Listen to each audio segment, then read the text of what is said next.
I'm Benjamin Hall, and I'm searching for heroes.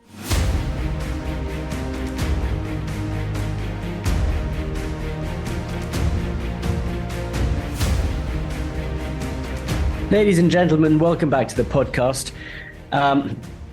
Next Sunday, Sunday the 3rd, is the New York Marathon. And we have a guest on today, not just running the marathon. This is someone who has gone through an awful lot in his life, and he is still running the marathon and running it with a smile on his face. My guest is Mitch Strong today. He's on Team Inspire, which are New York road runners. They have picked him as one of the 26 most influential, most important, inspirational people running the marathon. That's because Mitch is 76 years old. He's an Air Force vet. He served in Vietnam. He has fought through prostate cancer, and he now coaches people, teaches them to run, and he does it all with such an incredible lightness and smile and optimism and hard work as well. So he's a great person to speak to today, and he's certainly someone who will inspire you to go and try a little bit harder today, because, boy, Mitch certainly has. Thanks again for joining me, and here's the episode. Hey, Mitch, thank you so much for joining me today. What a pleasure. Thank you.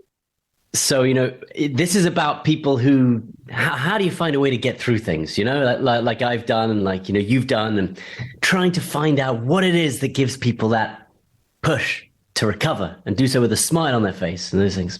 Well, I think that personally, you get much more with smile. Yeah. And so consequently, you can go into, how would you say, things that will hit you in life, the hurdles. Now, you can jump over them, you can crash into them, you can go around them. Ultimately, you have to come out on the other side. And if you could come out on the other side with a smile, that will feed you better. In other words, you'll get positive feedback, endorphins. I always say if you come in with a heavy negative attitude, you will spiral downhill.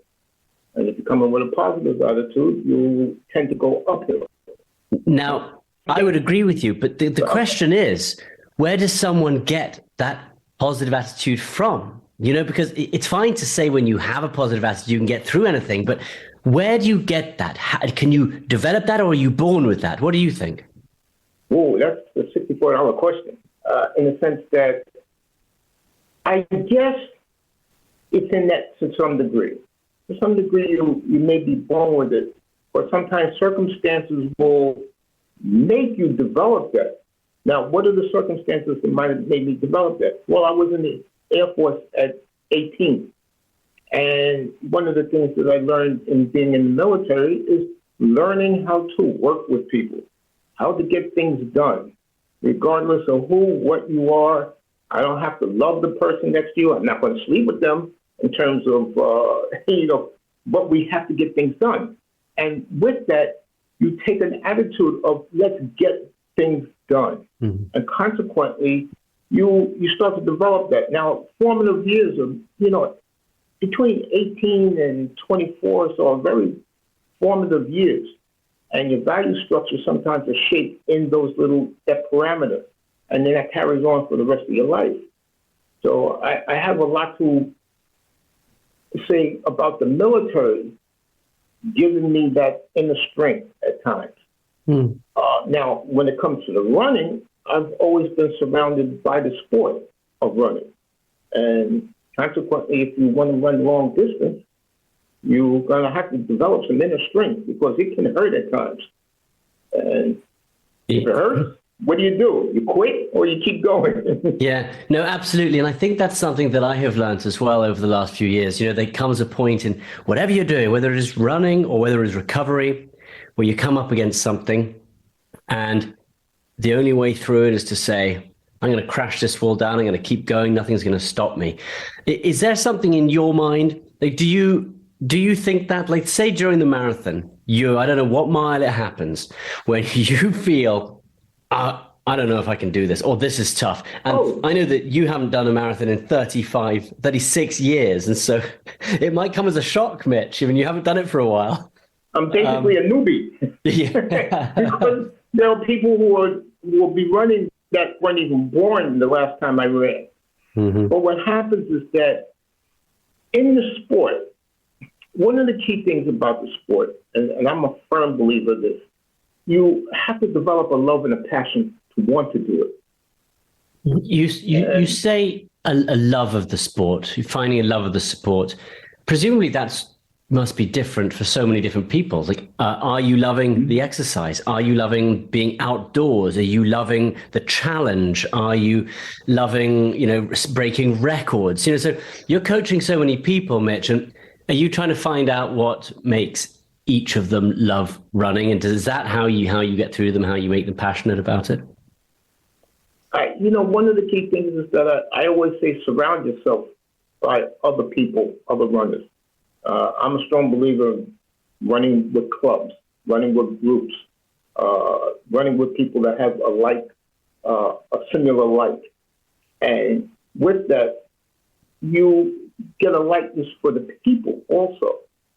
And hopefully it rubs off.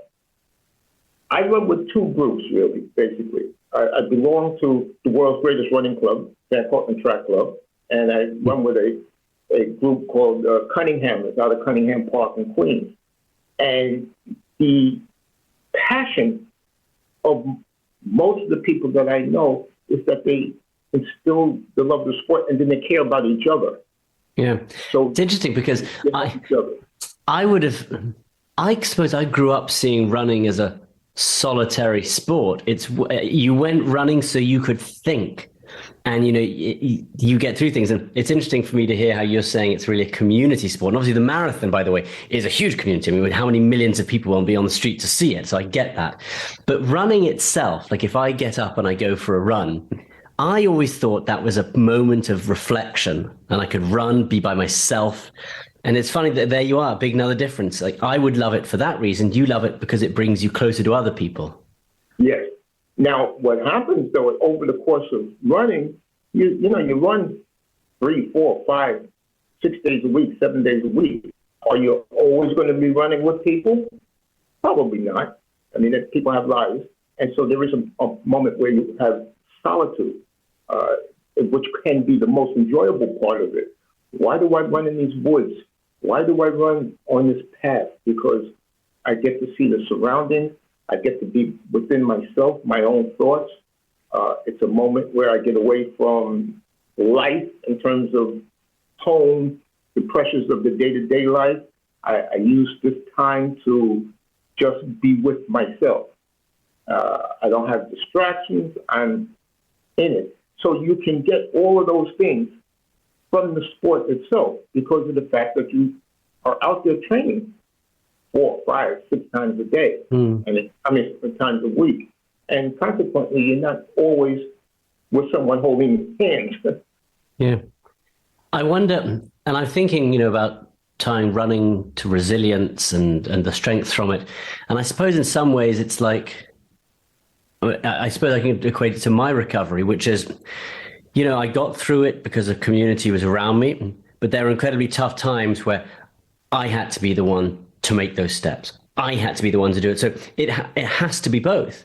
And I think maybe back to the original question we asked at the beginning, what is resilience? How do you bottle that? What is it? Maybe it has to be both. It has to be people around you. It has to be a team, but it also has to be that independence, that ability to say, I can do this. I will do it.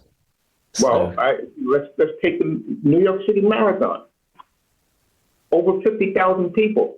You're not there by yourself, but you are the one that has to complete that race. Yeah. I don't care who is next to you, who is in front of you, who's behind you, who's around you. You can't jump on their back, and you have to do it yourself. So it still comes down to you and your mind and yourself and the inner strength to say, you know what? I made a mistake. I went out too fast. I'm dead at mile 18, but I still got to get across the finish line. So you're going to have to find something. Well, let's come back to that because I think I asked that earlier on, actually. When that moment happens for you, let's say it's mile 18, what's the thought process? Do you tell yourself something? Are you saying, you've got more energy, or are you saying, forget the pain. The pain doesn't matter. Like, what are you saying to yourself when you hit that moment? Okay, at this very moment, I'm saying, I hope I don't get that feeling at mile 18. Yeah. That I'm dead as a mackerel. Okay. But if for some reason I made a huge mistake, I went out too fast, I did everything wrong, I'm going to have to find something to say, look, made a mistake, and you're going to pay the price. So guess what you're going to be doing? You're going to be dragging your tail to the finish line. And that's what happens. Now, will it take inner strength for your stupidity? Maybe. But what happens, I always feel, is once you die, there is no second win. So consequently, you're going to have to resort to the fact that I'm going to have to either find some inner strength, or I'm going to have to take the embarrassment of just dragging my butt through the finish line. See, I'm always feel that once you put that bib on, you're at the starting line, you have an obligation to finish. Now, you can finish the job with flying colors. You did very well. You could finish the job okay, and you could finish the job crawling across the finish line. But if you crawl across the finish line, you did it. What happens is that you have beat the person who said at mile 18, 19, I don't have it, I died, and I'm quitting, and they step off the course. And then people will do that. Now, there are professional runners who make the decision to step off the course at mile 18. I mean, the pros who are running for a living. And consequently, they're looking at the next maybe payday. So they said, let's not shoot the wad today because I made a mistake. I went out too fast. I don't have it today. And they make a decision to say, you know what, I'm pulling out because I can make another payday a month from now. So again, then that separates the pro from the recreational. Mitch, can we take a step back and can you tell me a little bit about yourself? First of all, before you joined the Air Force, you're from Queens originally, is that right? I'm originally from the Bronx. From the Bronx. So what can you tell me a bit about your background before you joined? Sure.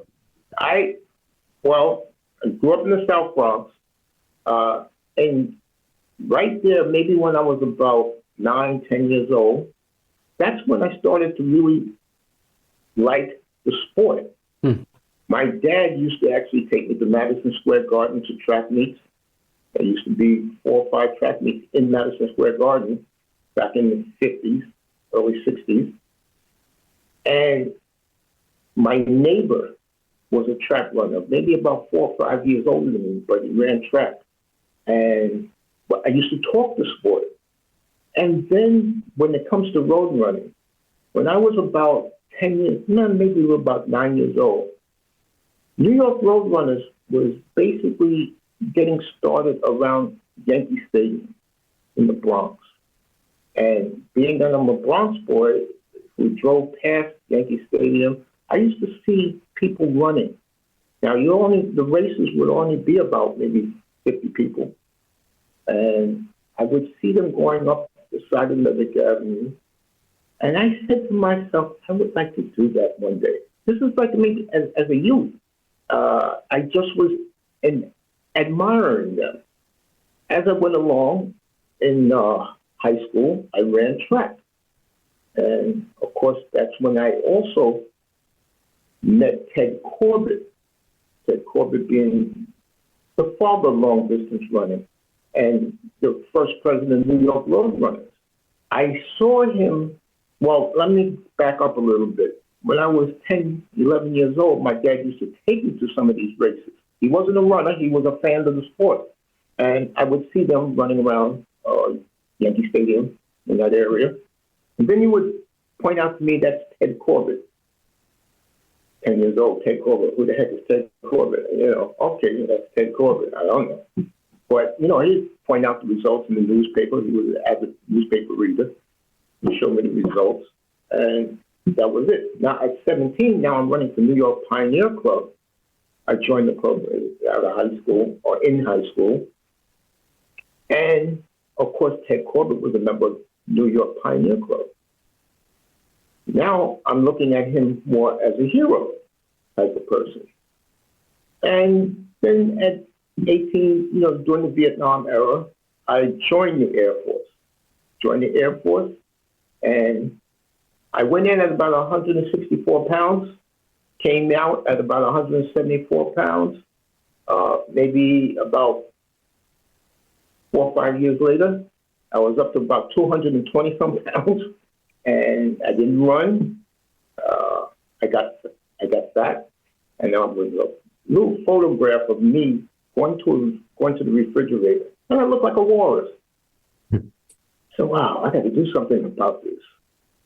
Lived in Co-op City in the Bronx, and I used to see runners going around the track. Going around circle. I'm going to try that. So I started jogging. In October of 1977, I went to watch New York City Marathon at the 20-mile mark with my dad.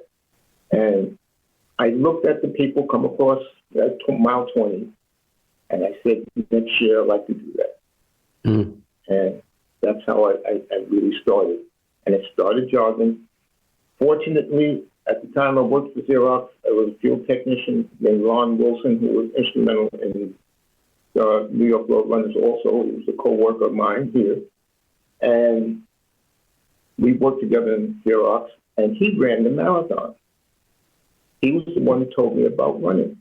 He said, well, why don't you run a race? I ran my first race in December of 77. Yeah, well, there you go.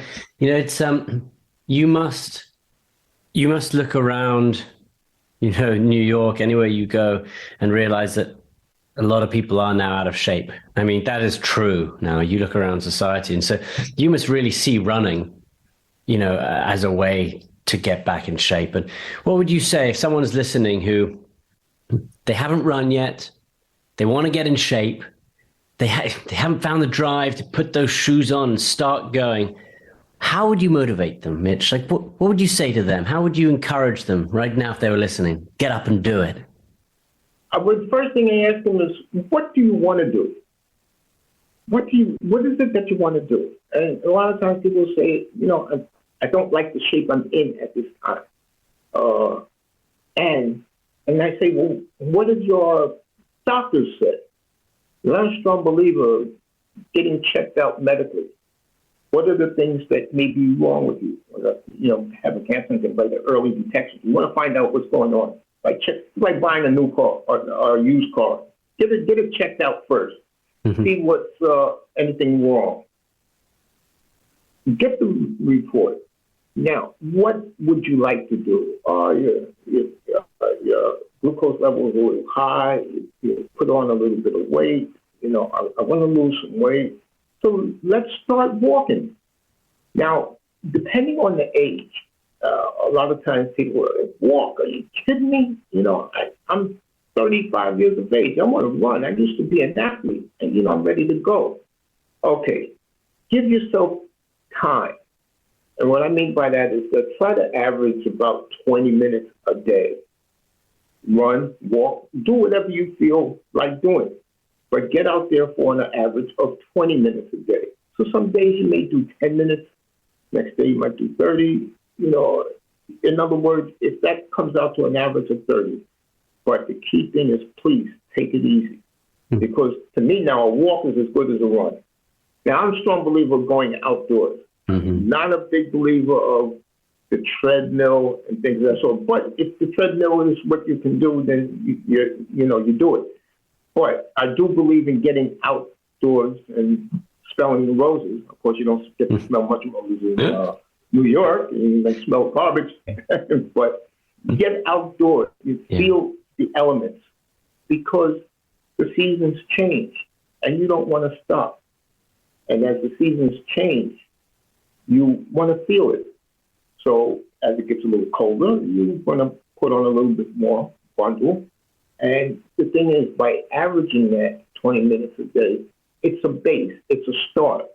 And we can go on from there. You're listening to Searching for Heroes with Benjamin Hall. We'll be right back. We're talking about how much running can help you physically. And I know for you, it really has as well. I know you had prostate cancer. And you have said as well that running almost saved your life. It kind of got you through. Can you tell us a little bit about, maybe how Sure. your cancer and what that was like, Right. and then how you've used running after that to keep moving? Okay. One of the things is that October 28th will be 9 years since I had the surgery. Got prostate taken out. And it's a funny thing is that when I was diagnosed, and my first reaction, they asked me about treatments and, what would you do, radiation or surgery? And plus I do everything at the VA hospital on 23rd Street. And I spoke to the surgeon immediately, and he talked to me about surgery. And I said, yeah, you're a surgeon. You want to cut me? And he said, no, we have options. You can have radiation treatment. And you can speak to the radiologist, radiation department. Spoke to the radiation department a week later, and doctor, and I said, wait a minute, I'm coming in with a bias. You're the head of radiation. I just spoke to the surgeon. Surgeon wants to do surgery. I know you want to do radiation. He said, Mr. Strong, no, we don't work that way. We're going to do what's best for you. And did his examinations, looked at my records, did everything, and he says, you're in very good shape. I will recommend the surgery. So I felt better that the radiologist would say, recommend surgery. And I went on and had surgery October 28th, 9 years ago. In that case, running, or even if it's preempting a disease, being in that good shape, running was already giving. So we're going to talk in a second about how you recovered with running, but running before had your body prepared for something. Yes. So like it's key no matter whether it's before or after an illness. Even then it was key. Yes, even radiologists said being in good shape, you're able to handle the trauma of the surgery. Yeah. And so consequently, I took that and felt very good about that. After the surgery, and believe it or not, I had it October 28th. Veterans Day was November 11th. I made a vow that I will march in the Veterans Day parade, regardless of, anything. And so now I just had the surgery. I have a catheter in me. I have everything. November 11th is coming. I have to march in this parade. I marched in the parade with Team Red, White, and Blue with the catheter and everything. And I made it through. Now, that little mile or so of walking after the surgery felt like a marathon. But I bet it did. I was able to get through it. Not a problem. Okay, we go 2 months forward. I do my follow-up visits, at 3 months after surgery, see where I am, what's going on. And the report back was that your prostate had a positive margin. Well, what that means is that the prostate is close to the edge. While they're in there, they don't see cancer like in the bed area or anything like that. But being that it's close, we think that you should have radiation treatment to be on the safe side. So back to the radiologist. And I said, hey, I see you again. There you go. There's that smile that'll get you through anything. I say, see you again. Thank you. And of course, I went through 35 weeks of radiation. Yeah. That is also at the time that I got hired to be a striders coach for New York road runners. And I always tease the people that hired me at the time, because they had mistaken me for someone else, basically. But I told them the truth, what I was going through. I was getting ready to have radiation treatment. And I told them I had cancer and things of that sort. I said, this guy's going to die in 6 months, and then they're going to hire the person they really wanted to hire them. So I told them some years later, I said, see, I fooled you. I lived. So, and, they got a big joke out of that. And so what happens, I went through the radiation. Also, at the time, they felt hormone therapy is good for prostate cancer. So what we're going to do is put you on hormone therapy also. And what is that going to do? That is going to lower the testosterone level. And what happens to the body when you lower the testosterone level? Other parts of your body take over. The female part of you starts to take over. After about 3 months or so, I started having hot flashes. And I was like, oh my God, I had mood swings. I couldn't, I could see a funeral go by, and all of a sudden I'm breaking out crying. What's going on? All the things, I was just, what the heck? Mm-hmm. But that's where the running, because I started back to running. I'm working now with the Strider program, New York Road Runners. I'm coaching other people.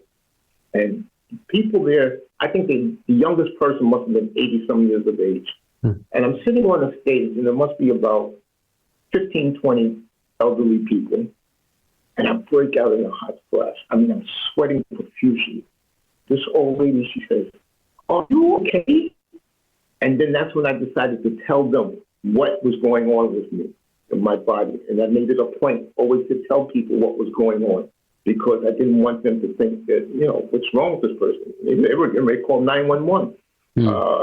And that's when I would start to really talk about cancer, how it affects me. And then when you do that, you also find out from other people that they have issues. Yeah. And you share those issues and identify, especially as people get older, and you're able to get into them a little bit. Yeah, it's amazing. I found the same thing as well. It's sort of one of the most incredible sort of silver linings of my injuries, I suppose. And what happened to me is that whoever I talk to now feels like they can open up to me as well. And people have, I tell them what happened to me, and they automatically want to share something with me in return. And that didn't happen before. And I'm like, what an incredible gift that, people seem to trust you more, or they're happy to share with you now they know what you've gone through. And I've always thought that that was one of the most amazing things that I wasn't expecting. And look, yeah, you have a commonality. You're sharing something heartfelt. Yeah. So, so running both put you in the best place, and then running saved you afterwards. And I imagine that as you were recovering, you just kept running. It just kept going. In other words, now, mind you, I'm old and slow. And one of the things is that I'm 76. There are people in their 70s that run like deer. And I'm way back there. I really don't care.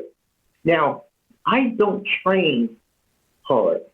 In other words, I'm not out there 7 days a week. I don't run 5 all the time. I do a lot of walking, and a walk is as good as a run. Now, why I do that in walking is because I'm also, quote, an ultramarathon, meaning that what turns me on is the 12-hour races, the 24-hour races. My goal is still to do a 6-day race, and that's one thing that I have to cross off my bucket list. Where do they have the 6-day races? There's 60 races all over the place. Well, I tell you what, I am. They're just making me. I'm not going to promise to do a 6-day race with you, Mitch, but they are just now making me some special running legs, which will be ready at some point. Come on in. I'm getting back on the track myself. Fine. Yeah, exactly. Yeah. Let's finish this up, Mitch, by saying if someone is listening, and I ask this to quite a few of my guests, and I just feel that young people today, the society maybe isn't as driven as it used to be. Maybe that hard work has been disappeared a bit. What's your message to people who need to really find that inner strength, the people who need to figure their lives out, who get moving, to motivate them? What would you say to them? Or I would say for someone who is going through something that's pretty difficult, for example, and they're having a tough time of it now, how do they find that strength if they've lost it? Look at yourself. Take a look in the mirror. I need to practice what I preach all the time. You're going to have to live with yourself. And how do you want to live with yourself? Do you want to feel down all the time? You can get something from exercise. The body will respond back to you and say, take care of yourself. You can do this. If you're young, you can do this. If you're my age, you still can do it. The key thing is look at me. I'm 76. You're 70. You can do it. If I can do it, you can do it. I've got cancer. I got glaucoma. I got high blood pressure. I got, you name it. I got it. And look, you don't have much. So let's go. We can do this together. Now, the key thing is to find something for them. Let me find you a group. Let me find you something where you can go. Go to the gym over here. Look there. Queens College is right over there. You can go over there to the track. And the key thing is that as a preacher, you have to preach it, but you got to give them the soft sell at times. Mm-hmm. So. Yeah, there you go. Well, I think, Mitch, maybe it's all in the name. I mean, Mitch Strong, you need to share a bit of that strength around.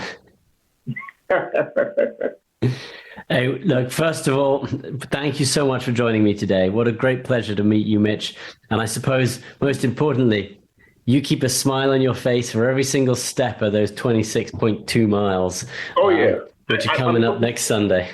Yeah, it's going to be an honor to be with the people that I was initially part of the New York Roadrunners 2024 team Inspire.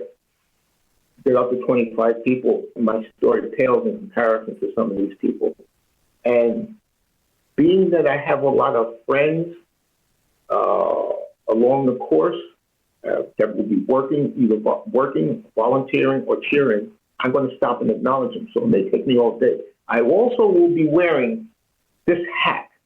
Yes, there you go. And the reason why is because there's very few of us, a lot of us are passing away.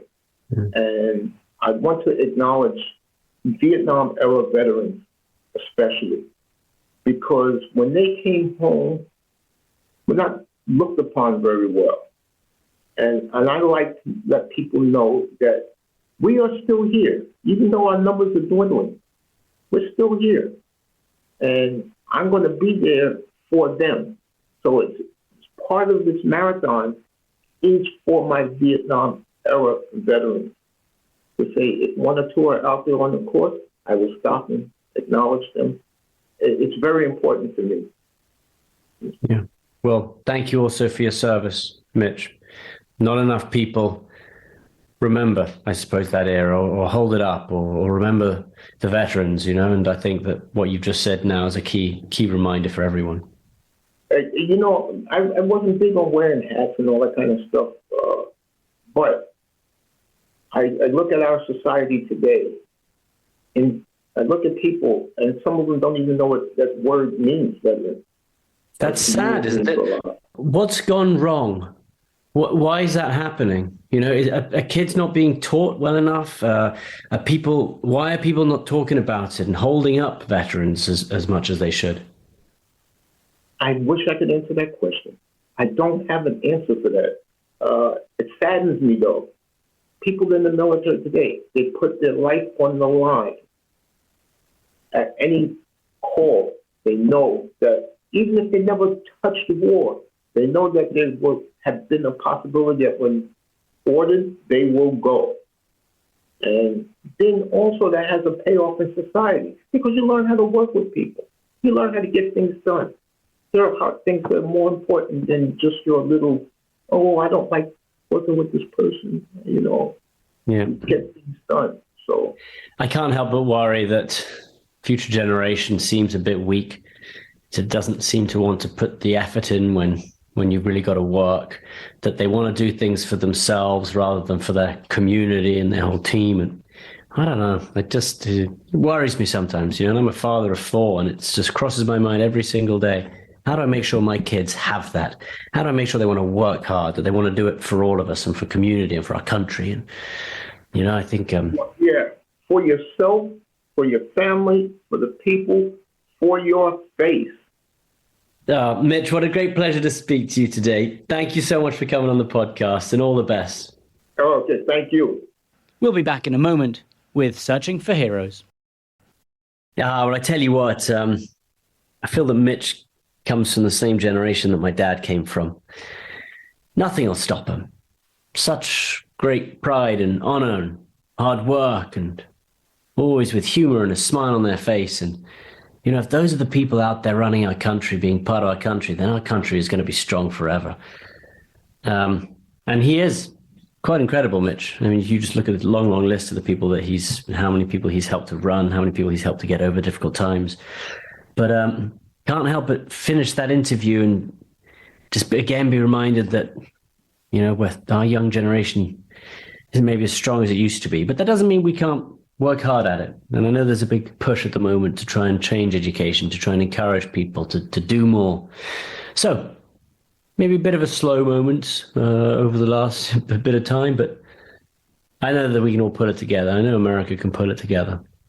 So when you see those people running the marathon and you see people like Mitch, people who have fought through a lot, through Vietnam, through cancer, but are come out the other side and are running a marathon at the age of 76 years old with a smile on their face, that's got to fill you with pride. That's got to make you want to go. That's got to give you inspiration. That certainly does so for me. Hey, thanks for listening, everyone. Have a great, great time today. If you're feeling bad, tell someone about it. That's what Mitch said. Go tell someone about it.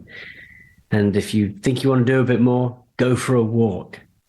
Use that time. Clear your head a little bit. And if you're walking well, go for a run. Because I agree with him. Exercise, outside, one foot in front of the next, no matter what. It really helps. Take care, everyone. Speak to you next week. Listen ad-free with a Fox News Podcasts Plus subscription on Apple Podcasts. And Amazon Prime members can listen to this show ad-free on the Amazon Music app.